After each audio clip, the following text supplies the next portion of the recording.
안녕하세요. 그녀의 북살롱 미셸입니다.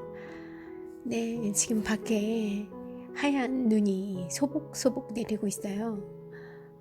마치 솜사탕 같아요. 오늘 2월 15일인가요?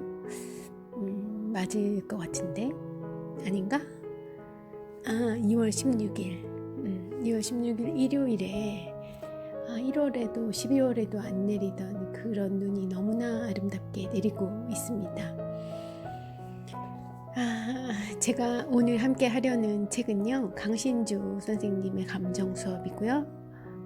이 책 48가지, 스피노자가 정의한 48가지 인간의 감정을 다루고 있는 그런 책이죠. 그리고 그 중에서도 오늘은 어떤 감정을 파헤쳐 보려 하냐면 호의라는 감정입니다. 넌 참 나에게 호의적이야. 저 친구는 나한테 호의를 가지고 있는 것 같아. 그럴 때 쓰는 그 호의가 우리의 그 인간들이 느끼는 가지고 있는 48가지 감정 중에 하나로 또 스피노자는 그렇게 정의를 하셨었네요. 그리고 여기에 제목이 붙어 있어요. 결코 사랑일 수 없는 사랑. 그러니까 결국은 사랑이라는 거네요. 그런데 사랑일 수 없는 사랑이라는 난해하다. 어쨌든 이 호의라는 것에 별명을 이렇게 붙여줬어요. 강 박사님은. 그리고 이것을 저희에게 납득시키기 위해서 가져오신 소설이 있습니다. 우리 너무나 잘 알고 있는 하루키의 소설이에요. 노르웨이의 숲. 상실의 시대로 더 많이 알려진 그런 책이죠. 하루키를 굉장히 유명한 그런 작가의 반열에 올려놓은 그런 초기의 작품이기도 합니다.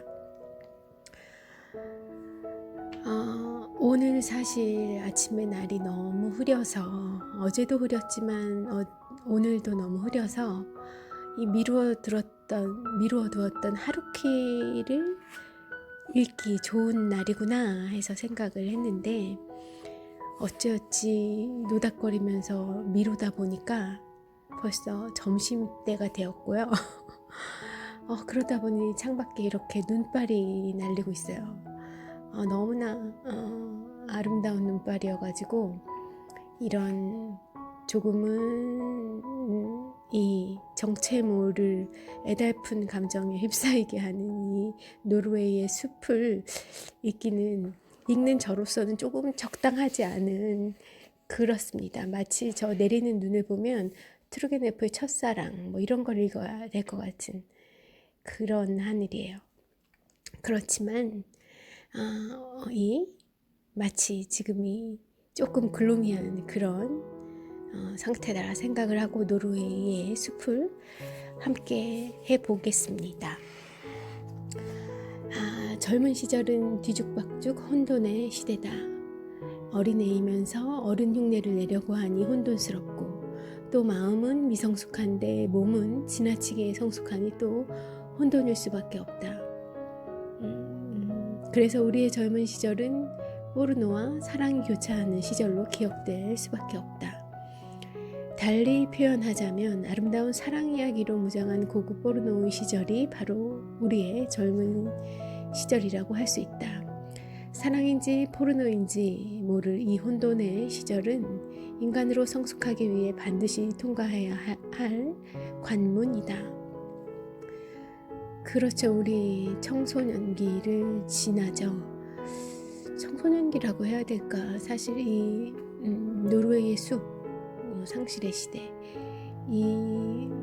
이것과 이 소설 속의 시절과 어울리는 시절은 청소년기는 아니고 청년기 정도라고 할까요? 대학생 정도 되는 그런 시절. 성숙한 사람은 이 관문을 피투성이가 된 채로 통과하는 데 성공한 사람이고, 반대로 아직도 미성숙한 채로 남아있는 사람은 이 관문을 통과할 문을 못 찾아 지금도 그 성벽을 더듬으며 절망적으로 문을 찾고 있는지도 모른다. 아유, 표현이 재밌습니다. 여러분은 그 성벽을 넘으셨나요? 피투성이가 된 채로 처절하게 아파하면서 넘으셨나요? 아니면 아직 그 문 더듬고 계신가요? 아니면 아직 문도 못 찾으셨나요? 읽으시는 분의 연령대에 따라 좀 다르실 수도 있을 것 같고, 또 같은 연령대라 하더라도 다를 수 있죠. 예. 나이가 많다고 다 어른은 아니라는 거를 많이 느껴요. 그러면 뭐 성인들만 있게요. 나중에 우리가 모두가 그 나이가 들면 주변에 다 성인들만 있을 텐데 그건 아니잖아요. 자꾸 오늘 일요일이라 앞에 눈발이 날려서 얘기가 다른 쪽으로 새는데 집중해서 읽어보도록 하죠. 무라카미 하루키의 노르웨이의 숲은 1960년대 혼돈의 시대를 풍미했던 비틀스의 노래를 배경으로 시작된다. 마들렌을 먹고 어린 시절을 보냈던 콩브레라는 마을을 회상했던 프루스트처럼 청년을 훌쩍 넘긴 39살 와타나베를 20살 전후의 젊은 시절로 되돌려 보낸 것은 함부르크행 비행기 안에서 들렸던 비틀스의 노래 노르웨이의 숲이었다. 이 와타나베가 회상을 하는 그런 소설이잖아요. 이 상실의 시대가. 어느 남자가 애인의 집에서 묵고 사랑을 나누게 된다. 그렇지만 내일도 함께 있자는 그와의 약속을 어기고 그녀는 일하러 가버렸다. 그러자 남자는 여자의 방, 그녀가 노르웨이 숲이라고 불렀던 그 방에 불을 지른다는 내용의 노래다. 얼마나 유치한 남자인가. 사랑을 나누려고 해도 밥은 먹어야 하는 것 아닌가. 이것이 바로 1960년대의 서정이자 젊은 시절의 유치함이었다. 나의 회상은 먼저 20년 전 3명의 젊은 남녀 사이에 펼쳐졌던 애매한 관계로 되돌아간다. 거슬러 올라간다. 와타나베라는 이름의 나의 친구 기즈키, 그리고 기즈키의 여자친구 나오코가 바로 그들이다. 고급 포르노라는 혼돈의 시절 그 관문에서 가장 먼저 자초하는 것은 기즈키였다. 기즈키는 17살의 나이에 스스로 목숨을 끊어버린다. 대학생 나이가 아니군요. 기즈키가 자살하는 날에도 여느 때처럼 함께 당구를 쳤던 나도, 그리고 기즈키와 한 몸처럼 지냈던 나오코도 당혹스럽기는 마찬가지였다. 물론 기즈키가 와타나베를 우정의 대상으로 혹은 나오코를 사랑의 대상으로 보지 않은 것은 분명하다. 진짜 친구가 있다면 그 친구를 두고 홀로 세상을 떠날 수도 없고, 진짜 애인이 있다면 애인에게 슬픔을 안기고 자살할 수는 없는 법이니까. 그러니 친구라고 믿던 와타나베나 애인이라고 믿고 있던 나오코, 남겨진 이 두 사람에게 기즈키의 자살은 하나의 어두운 신비로 남게 된다. 그렇지만 반대로 생각해보자. 정말 와타나베는 기즈키를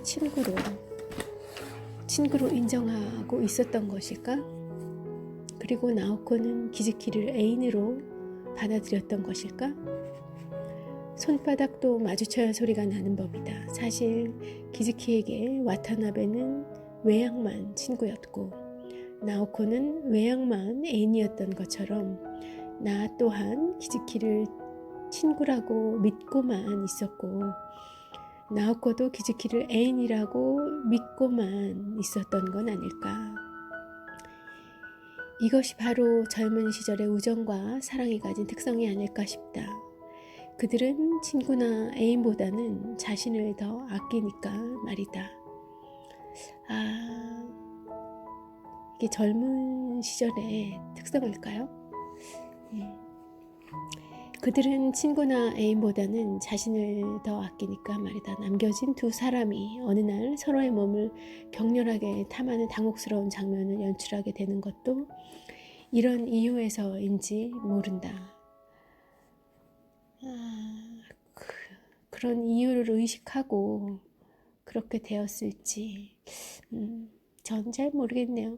어쨌든 그 문장들을 제가 좀 읽어 드릴게요. 이거 너무 낯간지러운 그런 문장들입니다. 그날 밤 나는 나오코를 안았다. 올바른 행동이었는지 아닌지 난 모른다. 20년 가까이 지난 지금도 모르겠다.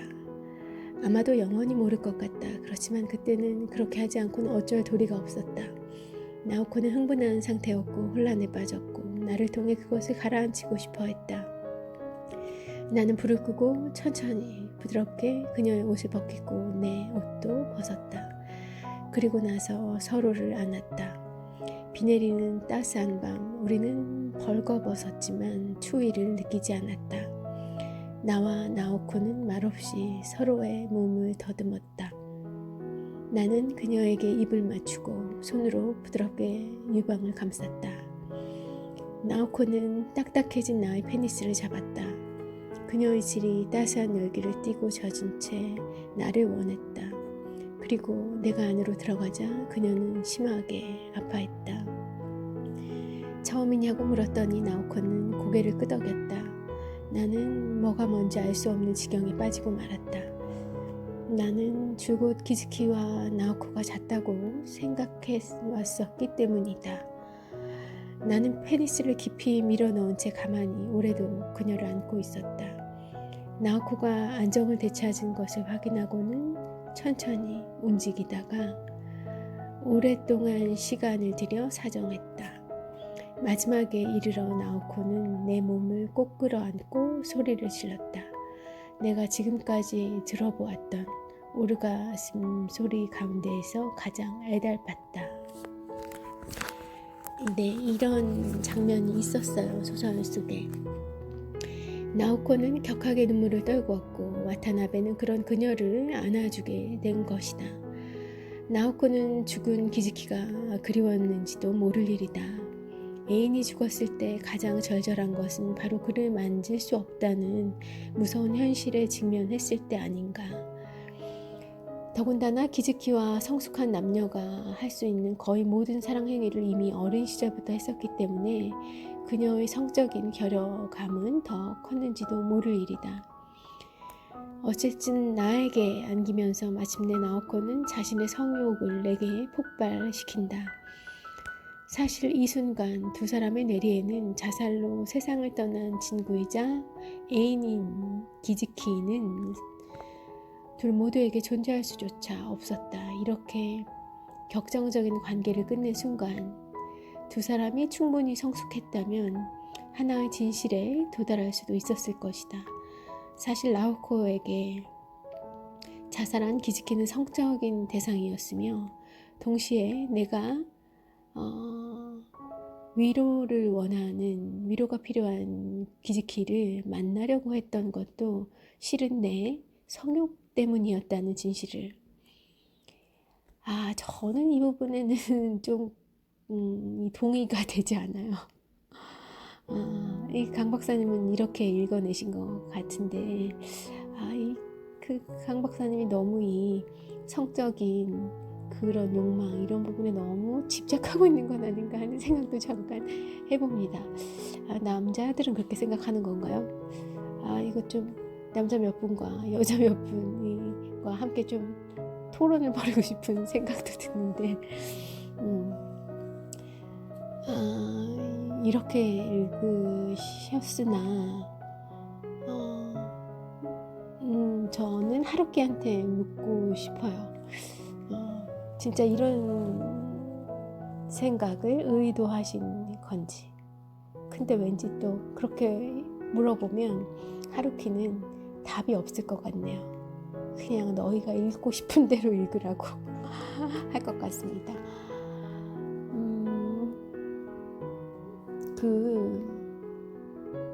그래요.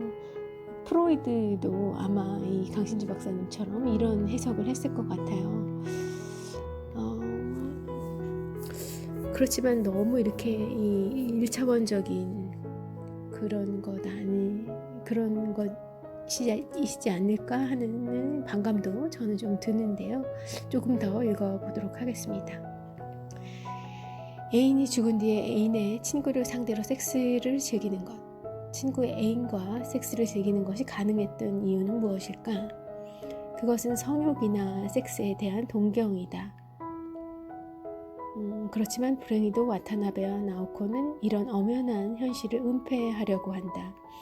나오코라는 여자를 사랑해서 섹스를 했다고 믿어버리는 나는 이 경우 보다 순진했다고 볼 수 있다. 그녀의 경우, 나오코의 경우는 더 복잡하고 흥미로운 방식으로 나와의 섹스를 은폐하기 때문이다. 흥미로운이라는 표현은 좀 적절치 않다.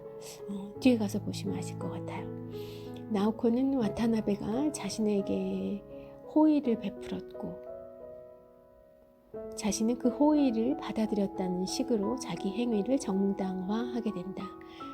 네, 이런 생각 때문에 이 호의라는 감정을 우리에게 소개시켜 주기 위해서 강신주 박사님이 선택한 소설이 바로 이 노르웨이의 숲인 것 같은데요.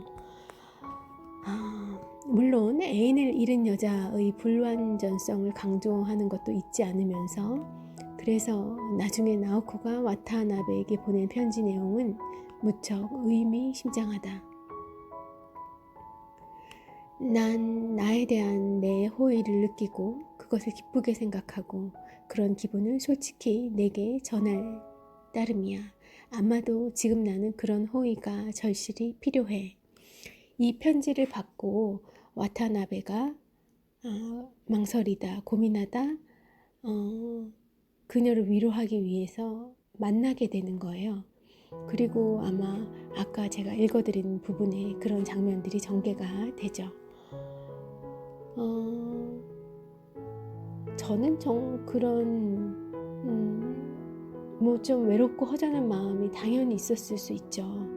그리고 그 앞서 읽었던 그 부분에 있는 소설의 내용처럼 그렇게 단짝처럼 오랜 기간 애인 사이를 유지해온 관계라고 하면 그 허전함은 정말 크겠죠. 하늘이 무너지는 것 같을 수도 있어요.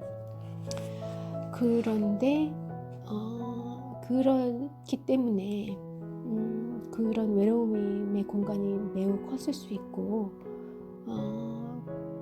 그런 거를 내가 사랑했던 그 상대를 같이 우정으로 좋아했던 그 친구와 함께 그를 기억하고 싶은 그런 마음이지 않았을까. 단순히 그 안에 내가 그 와타나베 내 애인의 친구였던 그와 섹스를 나누고 싶다 그런 마음이 무의식적으로라도 있었을까요? 이거 너무 억지 아닌가요? 근데 아무튼 좀 더 읽어보죠. 지금 나오코는 와타나베와의 섹스를 호의의 문제로 정당화하려고 하고 있는 거다. 그 편지에서 드러난 부분을 보면 그렇다는 거예요.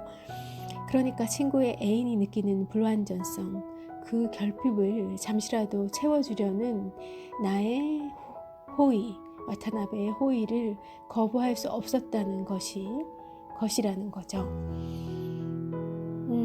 그렇다. 성욕 때문이 아니라 호의다.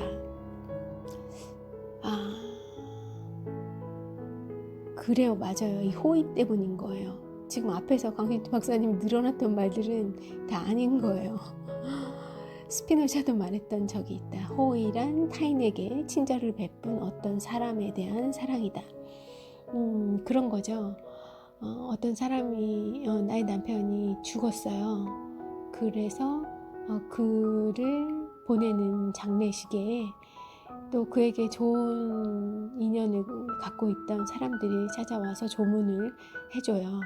그러면 그 미망인이 느끼게 되는 그 감정들은 호의일 거잖아요. 그때 느끼는 그런 감정들이 딱 그 느낌이 호의라는 겁니다. 그걸 너무 섹스와 연결지어서 말씀을 하시려고 하다 보니까 아니면 이 사랑의 감정으로 너무 엮어내시려다 보니까 좀 제가 거부 반응이 들었던 것도 같은데요. 그래요. 좀 전에 언급됐던 부분처럼 성욕 때문이 아니라 호의입니다. 여기서 타인이란 내가 사랑하거나 좋아하는 사람을 가리킨다. 내가 사랑하거나 좋아하는 사람에게 친절을 베푸는 사람을, 호의를 가지고 있었던 그 사람을 우리가 어떻게 사랑하지 않을 수 있단 말인가. 이것이 바로 스피노자가 말한 호의라는 감정의 정체이다. 소설 속에서 지금 나오코는 자신을 정당화하려고 호의라는 감정을 끌어들이고 있다. 다시 그 견지로 돌아가시는군요. 나는 자살한 친구를 너무나 아꼈고 당연히 그에게 친절을 베푼 여자에 대해 사랑의 감정을 느낀다는 것이다. 이런 식으로 나오코는 와타나베와의 섹스를 정당화하고 있는 것이다. 즉 친구의 애인을 위로하려는 나의 호의를 받아들였기에 나와 섹스를 했다는 논리다. 그러고 보니까 그 편지가 섹스를 하고 난 이후에 참 그 멋쩍어진 관계를 해명하기 위해서 와타나베에게 보냈던 편지였던 것 같기도 하네요. 먼저 보낸 게 아니라 후에 보내게 된 것도 같고, 하도 읽은 지가 오래돼서 네.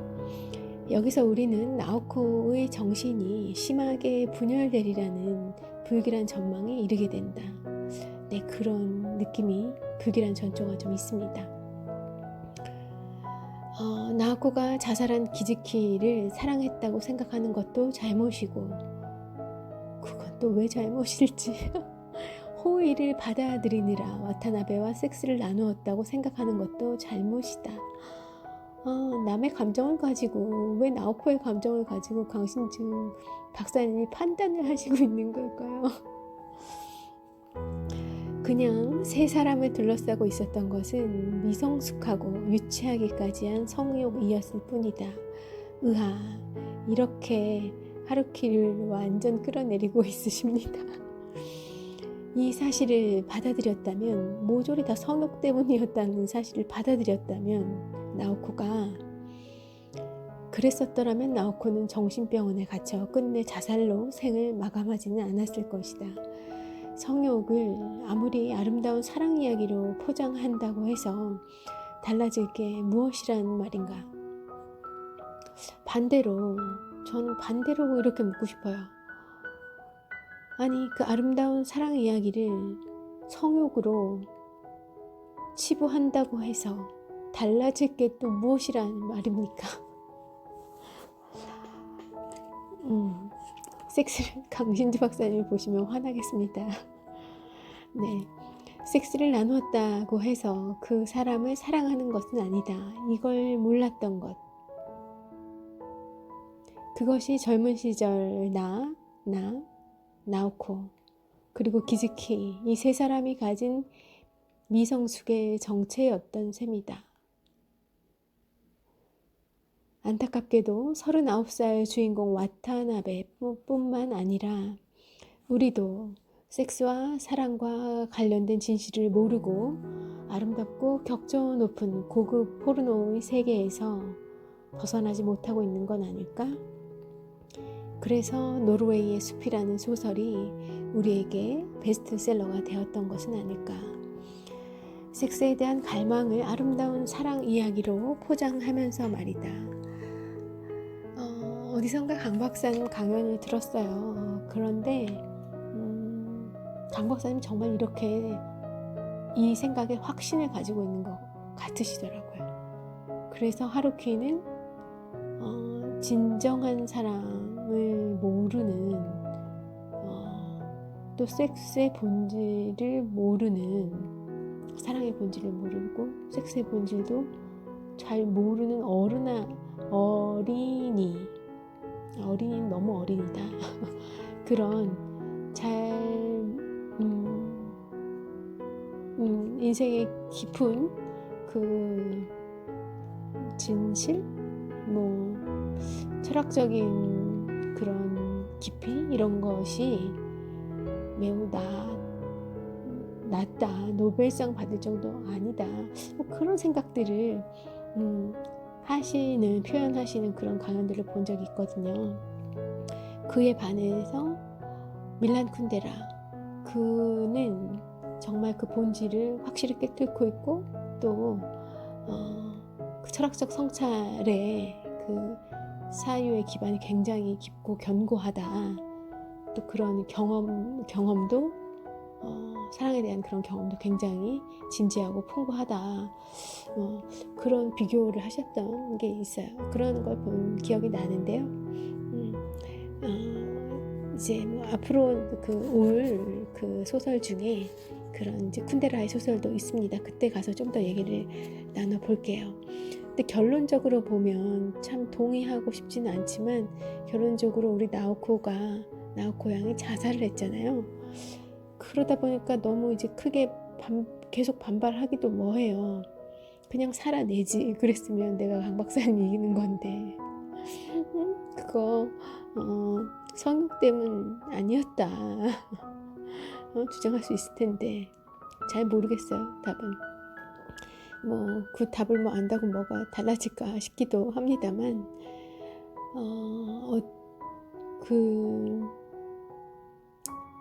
그래요. 사랑과 섹스가 반드시 일치하는 건 아닐 수도 있죠. 그렇지만 또 그렇게 또 완전 부정하기에는 그것도 좀 아닌 것 같다는 생각은 듭니다. 하루키 많이 알고 계시지만 좀 알아봐 보도록 하죠. 와세다 대학에서 문학을 공부했고 재즈 카페를 운영하면서 소설을 쓰기 시작했고요.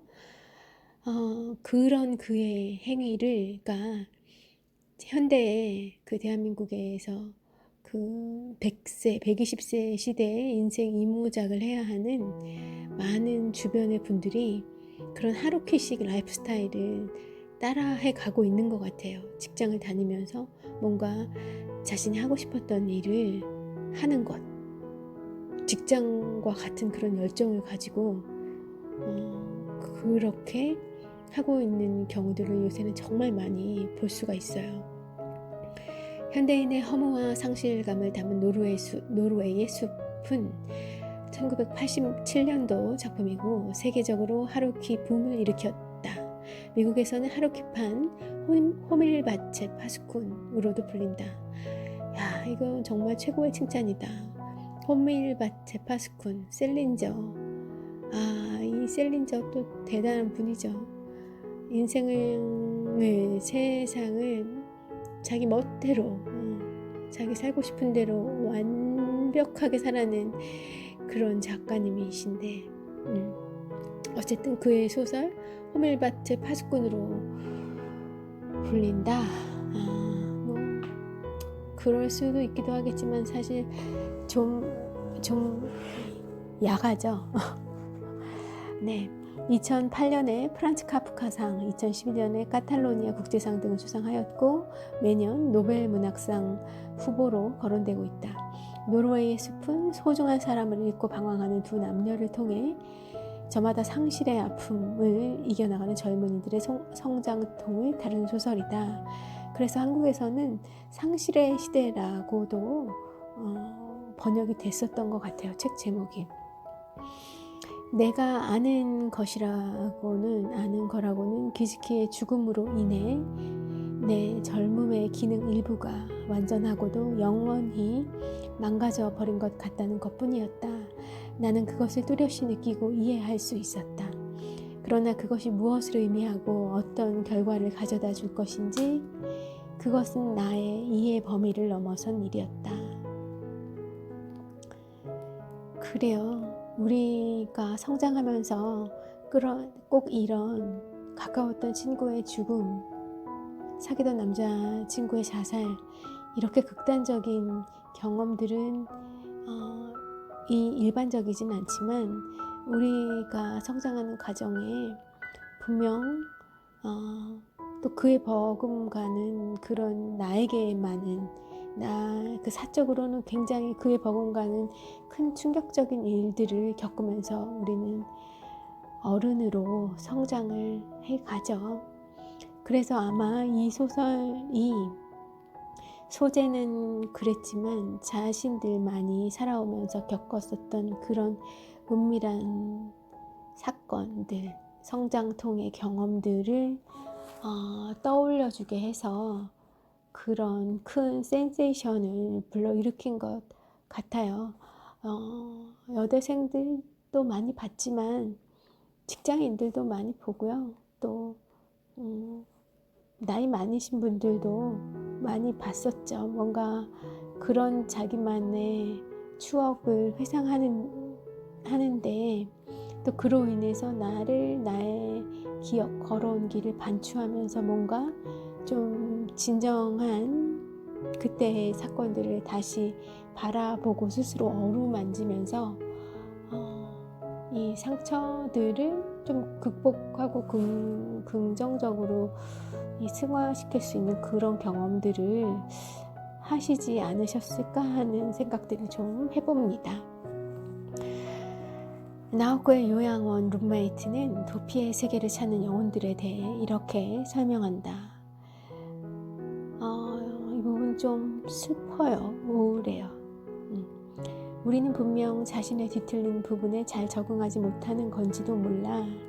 그래서 그 뒤틀림이 불러일으키는 현실적인 아픔이나 고뇌를 자기 내면에서 정리하지 못하고 그런 것들로부터 멀어지기 위해 여기 정신병원에 들어온 거야. 아니, 여기 요양원에 들어온 거야. 여기 있는 한 우리는 남을 아프게 하지 않아도 되고 남에게 아픔을 당하지 않아도 돼. 왜냐하면 우리 모두 스스로에게 뒤틀림이 있다는 사실을 아니까. 이런 점에서 외부 세계와 이곳은 완전히 달라. 외부 세계에서는 많은 사람들이 스스로가 뒤틀렸음을 의식하지 않고 지내. 그러나 우리의 이 작은 세계에서는 뒤틀림이야말로 존재의 조건이야. 인디언이 머리에 자기 부족을 상징하는 깃털을 꽂듯이 우리는 뒤틀림을 끌어안고 있어.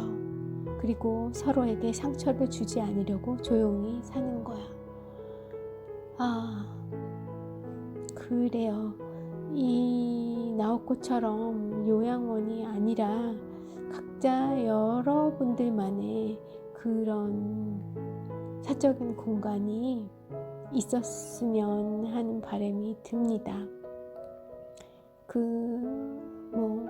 상처로부터 그런 사회로부터 상처받지 말라고 하지만 그 강도는 좀 줄일 수도 있고 자꾸 훈련하다 보면 무뎌지기도 할 수 있지만 감정 자체를 너무 그렇게 억누르고 다른 쪽으로 변화시키는 여야 한다는 사실 자체가 조금 비인간적이고 슬픈 것도 같아요. 그러기보다는 그냥 그런 감정도 생기면 담아뒀다가 또 나만의 그런 동굴 이런 여기서 요양원 이런 데에서 그것도 잘 도닥이고 회복해서 또 다시 나가면 되는 거고 그래도 되는 거 아닐까 그런 생각이 문득 드네요.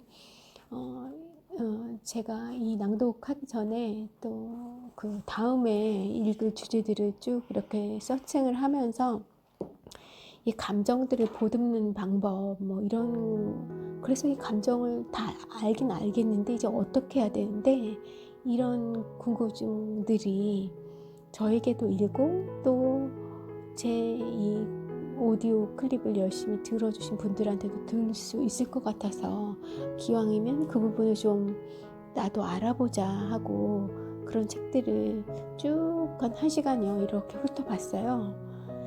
그런데 또 이제 아주 그런 무서운 방식으로 자기계발 서적들에서 제시하는 그런 방법들로 그런 감정을 이겨내는 그런 수많은 이제 기제들을 알려주는 책들이 있더라고요. 그래서 이런저런 생각이 들었었는데 그러고 나서 이 노르웨이의 숲을 또 마침 읽다가 보니 좀 전에 말씀드린 그런 제 나름의 솔루션이 저도 모르게 튀어나오는 것 같습니다. 근데 또 그렇게 하느라고 아니에요. 너무 길어지면 안 될 것 같고 제가 이제 여기서 철학자의 어드바이스로 넘어가 보겠습니다.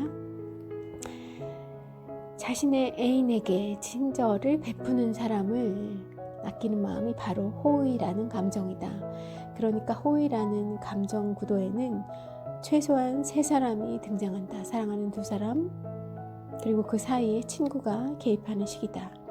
구체적으로 2명의 여자와 1명의 남자, 혹은 2명의 남자와 1명의 여자가 주인공으로 등장하게 된다. 누구든지 애인과 우정을 맺고 있는 친구에게는 호의를 베풀기 마련이다. 그건 그렇죠. 예. 정말 신기해요. 정말 처음 보는 사람일 수도 있는데 그냥 내 친구의 친구라는 것만으로도, 그 사실만으로도 그냥 호의가 생기는 이 인간의 관계라는 건 정말 어처구니 없는 것 같기도 하고 대단한 것 같기도 하고 그렇지 않습니까? 갑자기 문득 생각나는 게 어떤 작가가 그 자기 이제 낭독회에 자기 출판 기념회에 가서 거기에 온 자기의 팬들을 보면서 문득 그런 생각이 든다는 거예요. 정말 난 저 사람들이 너무 신기하다. 왜냐하면 단지 내가 쓴 책 한 권 봤을 뿐인데 정말 저렇게 나를 믿고 나를 다 이해한다는 듯한 굉장히 나한테 그런 호감이나 선의를 갖고 나를 바라보고 있는 저 시선들에 너무 당혹하기도 하고 어떻게 그럴 수 있을까 그런 생각이 든다는 얘기를 했던 게 문득 생각납니다. 자, 책으로 갈게요. 참 고마운 사람 아닌가. 애인을 아껴주는 사람이니 말이다. 애인의 친구도 처음에는 아무런 의도 없이 내 호의에 호의로 응대해준다. 그의 입장에서도 친구를 사랑해주는 사람에게 어떻게 호의를 품지 않을 수 있겠는가. 이렇게 애인을 사이에 두고 2 남녀는 호의를 주고받게 되는 것이다. 여기까지는 아무런 문제가 없다. 문제는 내가 애인과 소원해질 때 발생한다. 나나 내 애인은 잠시 냉각기라고 생각할 뿐 그렇다고 헤어질 생각은 없다. 그렇지만 이런 냉각기에도 불구하고 나는 애인의 친구와는 계속 호의를, 좋은 감정을 주고받게 된다. 애인과 소원해졌을 뿐 애인의 친구와 맺은 관계에서는 달리 그렇게 소원해진 이유가 없기 때문이다. 그런데 얼마 지나지 않아 나는 살짝 심드렁해진 애인보다는 애인의 친구와 함께 있는 것을 더 편하게 느끼는 경우가 있다. 드디어 심각한 본말 전도가 벌어진 것이다. 이게 한편의 소설이군요. 사랑이란 무엇인가? 함께 있으면 기쁜 감정이 들 때 그게 바로 사랑 아닌가? 이제 나와 애인의 친구는 진실을 직시하기만 하면 된다. 서로 사랑하고 있다는 사실을. 그래서 호의는 무척 위험한 감정이다. 왜일까? 첫째, 호의는 애인의 친구에 대한 사랑이기에 그 사람에 대해 무장해제된 마음으로 다가갈 수 있게 만들기 때문이다. 이건 꼭 사랑에서뿐만이 아니라 비즈니스에서도 있을 수 있는 그런 일이죠. 더 비일비재할 수 있는 그런 일입니다. 목적도 다르고 관계도 다르지만 그렇죠. 둘째, 애인과 소원해질 때 서로 주고받던 호의는 금방 애인을 배제한 사랑으로 발전할 수 있기 때문이다. 그렇기 때문에 호의는 위험하다는 거예요. 대중가요 가사처럼 친구의 친구를 사랑하는 잘못된 만남은 바로 이 호의라는 감정에서 싹트는 법이다. 그러니 웬만하면 자신의 애인을 친구에게 소개시켜 주거나 셋이 함께 하는 멍청한 짓은 저지르지 말기를. 이게 우리 무려 강신주 철학자님의 어드바이스였습니다. 이 부분은 정말 이 48가지 감정을 아마 이 짧은 시간 내에, 그리고 이런 소설이라는 걸 빌어서 아주 동일한 그 형식이 갖춰진 방식으로 이 설득적인 글을 써내기가 어려우셨을 수도 있을 것 같아요. 그래서 너무 급한 결론을 낸 건 아닌지, 아니면 하루키에 대한 반감이 너무 심하셨던 것은 아닌지, 호의라는 감정 자체를 우리가 오해할 수 있게 만드셨어요. 호의, 모든 감정이 다 그렇지만 호의에는 분명히 긍정적인 측면이 있고 또 부정적인 측면이 있을 수 있죠. 지금 이 소설과 강 박사님이 주목하신 부분은 후자, 부정적인 측면에 좀 집중을 하셨지 싶고요. 언젠가 기회가 된다고 하면 이 호의가 가지고 호의의 긍정적인 면이 많이 부각되는 그런 이야기를 한편 소개시켜 드리고 싶은 마음이 듭니다. 우리가 남녀 관계를 제외하고 다른 비즈니스 관계나 그런 우정의 관계들에서 본다고 하면 아니면 무슨 꼭 비즈니스 아니더라도 무슨 배움의 관계에 있어서일 수도 있고, 호의는 굉장한 우연적인 그런 운명적인 기회들을 많이 가져다 줄 수 있는 그런 것이기도 해요. 그리고 그런 거를 촉발할 수 있는 호의라고 하면 척하는 호의 말고 정말 진심에서 우러나는 그런 호의를 줄 수 있어야 하고, 그런 것은 또 이제 전달되고 감화시킬 수 있는 그런 힘을 가지고 있죠. 그런 것들이 호의의 좀 긍정적인 측면들일 수 있다고 보고요. 그리고 또 선량한 호의 하나가 굉장히 절망에 빠진 사람에게는 엄청난 위안이 될 수도 있는 그런 것이기도 합니다. 할 수 있다면, 내 마음에 그런 여유가 있다고 하면 그런 진심에서 우러난 호의들은 더 세상에 많아졌으면 하는 그런 바람이에요. 그리고 이 17, 18세의 젊은 어린 영혼들에게 그것이 어떤 호의가 아니라 섹스에 대한 너의 갈망이었다고는 것을 인식했더라면 결말이 달랐을 것이다 라고 얘기하는 것은 그 나이의 어린 아이들 너무 좀 과혹하신 것 아닌가, 조금 폭력적이지 않은가 하는 생각도 살짝 들고요. 어쨌든 우리는 이 상실의 시대라는 노르웨이 숲, 하루키의 이 작품 다양한 관점으로 해석이 가능하다는 것을 또 한번 확인해보는 그런 재밌는 시간이었습니다. 여러분들도 그런 재미가 좀 있으셨었으면 하는 바람이고, 이렇게 시작할 때 내렸던 그 눈발 아직도 같은 굵기로 휘날리고 있어요. 네. 오늘 좋은 2월에 눈 내리는 일요일 오후 보내시길 바랍니다. 함께 해주셔서 감사해요. 미셸이었습니다.